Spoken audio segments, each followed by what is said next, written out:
jirra jirtu qeerroo kan keessaa fi alaa jiruuf jireenya fi hin tuffatan sila qabsoon teefiniin tarkaanfate miila warra sodaan qawwee ittiin taane jiila kadhugaa falmatee dhiheessu daliila yoo onnee qeerrootti hadiida sibiila sobaaf cuubbuun feenu sammuun nu xaliila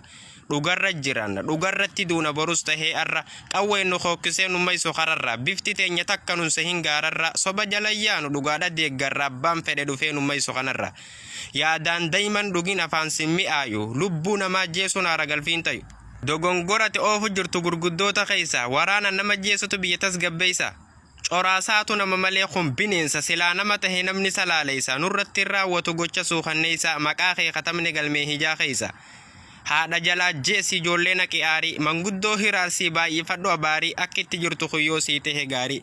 karayyuu fi fiigii fi cufi qoxaarii rabbi badhaasa keessiif haa kennu jaarii aboona aarsitaa namticha maxaarii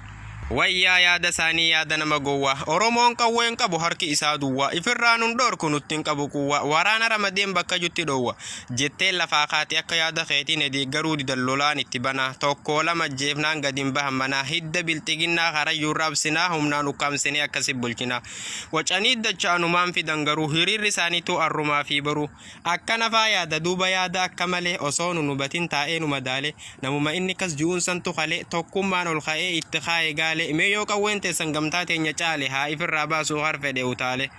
namnummaan nun beeyne kamin nu madaala bar yoo rakkinaati abiyyiin nu caala warri mindaa fedhu ija keessa laala waan firraatti kennu hin qabu halaala kunu qabsoon teenya sirdhooyte shikaala dhiingaddu magaala duruu tahe baala yoo karaa nagayaa ayyaana irra caala jechuudhaafi malee nuu sirra iyyaala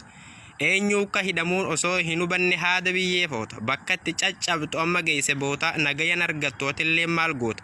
gana ka'uuf taa'uun sitti walqixxaata yoo hayyoota baafte bicha najaabaata tahuu hin baanne waliifi gatteenya arraboo dangartu gammachuuf jireenya ammallee gammadee gammachutti jira isaan tunu dararra koo keessa jira buukii irraa harcaafne maal tofe kabiraa takkaa najaan baane kan nu yaade shira meeqa qajeelchinee garaa qabirii jira duniyaa tanarra nu himoosaa jira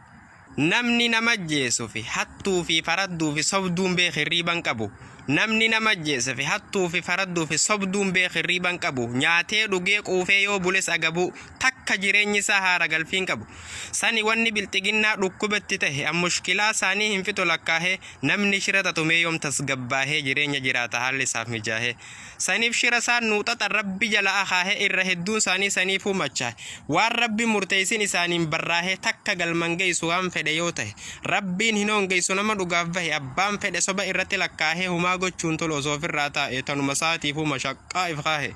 galatoomaa qeerroo galatoomaa qarree qawwee dhabuu keenyaaf nu sehanis darree tokkummaa dhaqabna ammas nun daffarre hagooggii hurreedhaa ijarratti marre itti dhihaa jirti fuuldurri isaa qarre qabsoon addan cittu hin cittu ammallee hayyoota dadhiifnee rafnu mana galle qabsoo dhiinii dhama meeqaa dhigaan gaxutubee aarsaa barbaachisu lubbuu isaatti dhabee ifii wareegamee laateen hunda qabe fiinxaan baasuu qabna nu dhaloonni qube qabsoon qarree teenyaa baay'ee nu boonsite falmiin isin gootan diina maraachite an qarreedha jettee yoo manatti hafte lubbuu leechalnite qeerroodhaan qixxoofte diina dhagaan dhoyte qeerroon keeysaaf alaa dirqama isaa sirritti gumaachi madda bilxiginnaa bakka meeqaa duuche keeysaa fi alallee likkitti isaan galche waan isaan abdatan meeqa jalaa cufe osoo hin ifatin qabsoo itti fufe eeysa dhaqa makiinaan gommaan isaa dhuufe akkasi abiyyi amma mataan kufe yaa kasaaraa nama if duuba gulufe